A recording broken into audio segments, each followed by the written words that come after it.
President, how are you?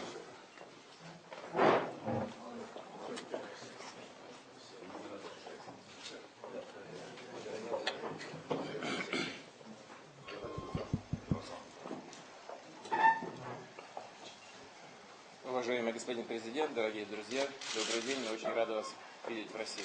سيد الرئيس المحترم أيها الأصدقاء المحترمون، نحن سعداء جدا أن نراكم هنا.